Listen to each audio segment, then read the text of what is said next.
بسم الله الرحمن الرحيم. سوف نستأنف حديثنا حول مصطلحات في التاريخ والآثار. الانشقاق الكبير من 1378 ميلاديا ل 1417 ميلاديا هي الفترة التي انقسم فيها العالم المسيحي إلى معسكرين، وأصبح هناك بابا في أفينون وهو كليمونت السابع، وآخر في روما وهو أوربان الثالث. واستمر هذا الانشقاق قائما إلى أن حسمه المجمع الكنسي المنعقد في مدينة كونستانس، وأعاد إلى البابوية وحدتها. خاتم الدولة هو الخاتم الذي تستعمله الدولة في دمغ القرارات والقوانين العامة التي تصدرها الحكومة. الحرب العظمى أو الأولى هي حرب اندلعت بين عامي 1914 ل 1918 ميلاديا، ولم يكن العالم قد شهد لها مثيلا من قبل، وقد سميت الحرب العالمية الأولى بعد اندلاع الحرب العالمية الثانية عام 1939 ميلاديا.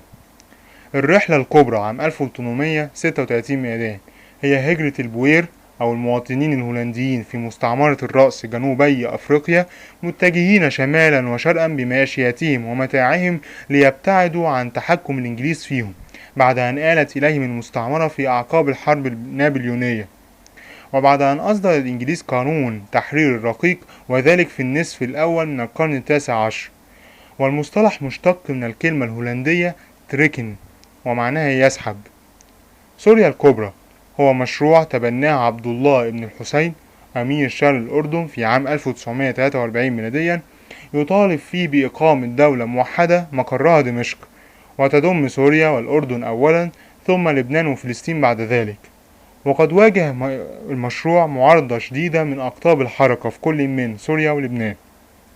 حرب العصابات هي طريقة للتسلل خلف خطوط العدو والنيل منه دون إعلان الحرب عليه رسميا، وذلك بتسلل عصابات مسلحة خلف حدوده سرا.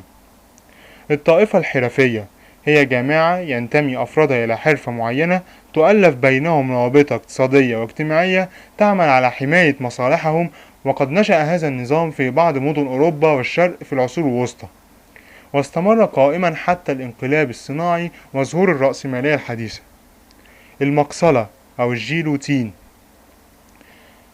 هي جهاز للإعدام يفصل الرأس عن الجسم، ويتكون الجهاز من سكين حدها مائل وتتحرك بين قائمين يمد بينهما عنق المحكوم عليه، فتهوى عليه وتفصله. وقد ابتدعه طبيب فرنسي اسمه جيلوتين في أثناء الثورة الفرنسية الكبرى. معهد تربية الشباب أو الجمانيزيو هو مؤسسة عامة لتدريب شبيبة المدينة الإغريقية القديمة على الألعاب الرياضية، كما شملت تعليمهم فنون الآداب بعد ذلك. وقد شاعت التسمية حديثا للدلالة على قاعة الألعاب المغلقة.